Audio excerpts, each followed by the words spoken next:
सातारा जिल्ह्यातील महत्त्वाचा विधानसभा मतदारसंघ तो म्हणजेच पाटण विधानसभा मतदारसंघ 1951 सालापासून आज 2024 सालापर्यंत या पाटण विधानसभा मतदारसंघात प्रत्येक वेळी देसाई आणि पाटणकर या दोन गटामध्ये नेहमीच चुरस पाहायला मिळाली।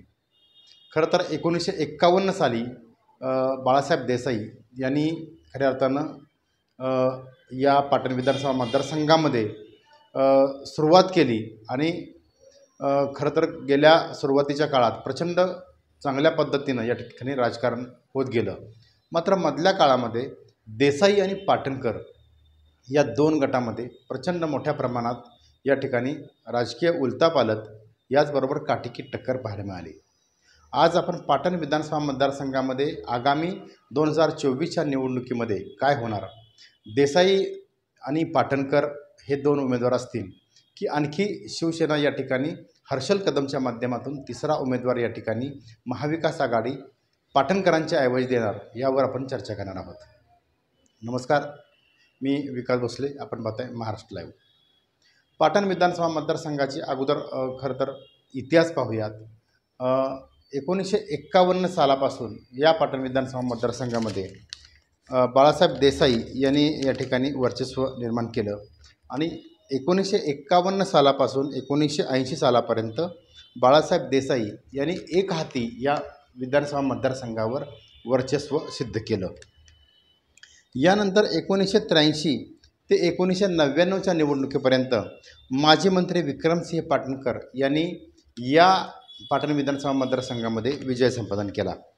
त्यानंतर 2004च्या निवडणुकीमध्ये शंभूराज देसाई यांनी या ठिकाणी विजय मिळवला, तो म्हणजे विक्रमसिंह पाटणकर यांचा पराभव करून शंभूराज देसाई 2004 साली निवडून आले।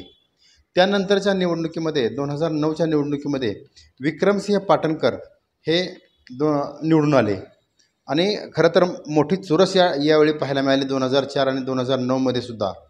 त्यानंतरच्या निवडणुकीमध्ये म्हणजे 2014च्या निवडणुकीमध्ये शंभूराज देसाई यांनी आपलं वर्चस्व सिद्ध करत यावेळी विजय संपादन केला आणि विक्रमसिंह पाटणकर यांचा पराभव केला।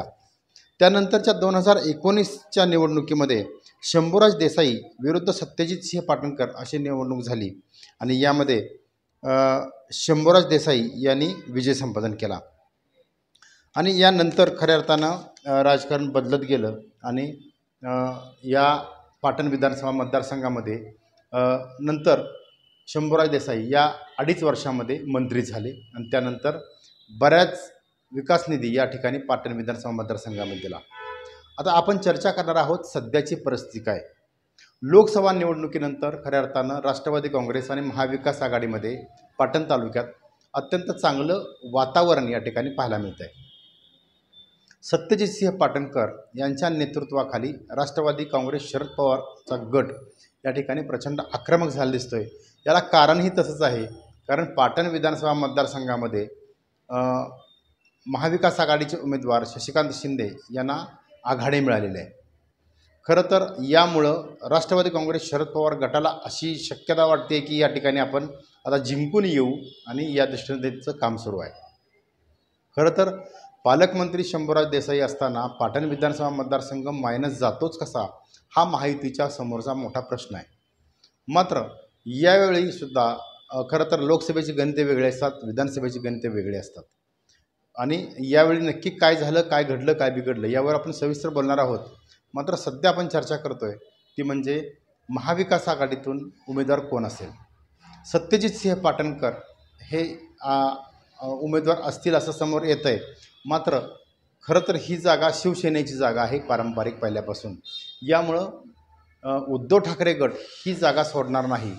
तर शिवसेना उद्धव ठाकरे गटाचे जिल्हा प्रमुख हर्षल कदम हे अत्यंत चांगल्या पद्धतीनं गावोगावी पाटण तालुक्यात चांगलं नेटवर्क त्यांनी उभं केलेलं आहे।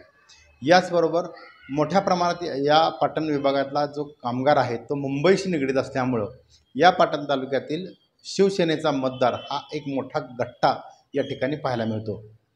यामुळं हर्षल कदम यांनासुद्धा महाविकास आघाडीतून या ठिकाणी उमेदवारी मिळू शकते अशी एकंदरीत चर्चा सुरू आहे आणि यासाठी सुद्धा स्वतः उद्धव ठाकरे आणि आदित्य ठाकरे हे दोघेही आग्रही आहेत, कारण कसल्याही परिस्थितीत शंभूराज देसाई यांना पराभूत करणं हा उद्धव ठाकरे यांच्यासाठी प्रतिष्ठेचा विषय ठरलेला आहे.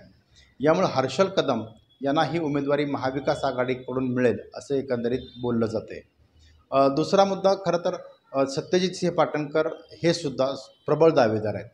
शरद पवार गटाकडून ते गेलेले पराभूत जरी झाले असले तरी आगामी या लोकसभेच्या पार्श्वभूमीवर राष्ट्रवादी काँग्रेस शरद पवार गट हा आग्रही राहील शेवटपर्यंत असे एकंदरीत बोललं जाते. मात्र दुसऱ्या बाजूला जर महायुतीचे उमेदवार स्वतः पालकमंत्री शंभूराज देसाई असणार यात काय कुठली शंका नाही. मात्र खरं तर शंभूराज देसाई यांच्यासमोर अडचणीसुद्धा तेवढ्याच मोठ्या प्रमाणात दिसून येत आहेत.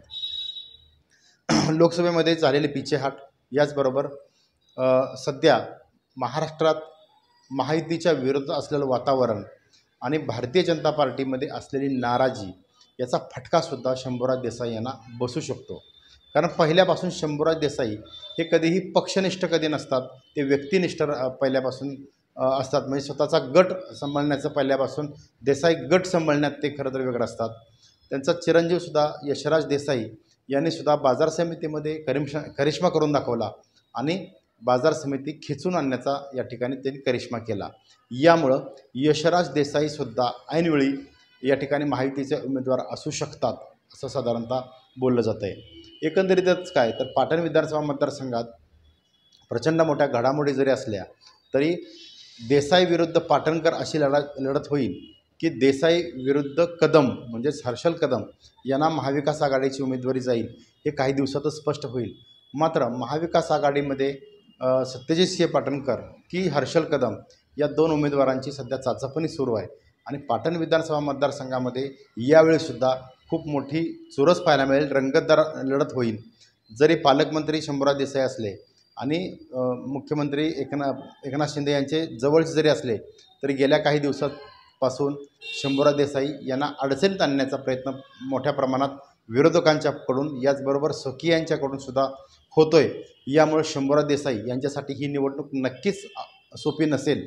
गेल्या वेळी जेवढी सोपी होती तेवढी ही निवडणूक सोपी नसेल. मात्र खऱ्या अर्थानं महाविकास आघाडीचा उमेदवार ठरवताना शरद पवारसुद्धा खूप काळजी घेतील असं एकंदरीत दिसतंय. आणि येत्या 2 ते 3 महिन्यामध्ये विधानसभेच्या निवडणुका आहेत. यामुळे पाटण विधानसभा मतदारसंघामध्ये रंगतदार आपल्याला लढत पाहायला मिळेल एवढं मात्र नक्की. पाहत राहा महाराष्ट्र लाईव्ह.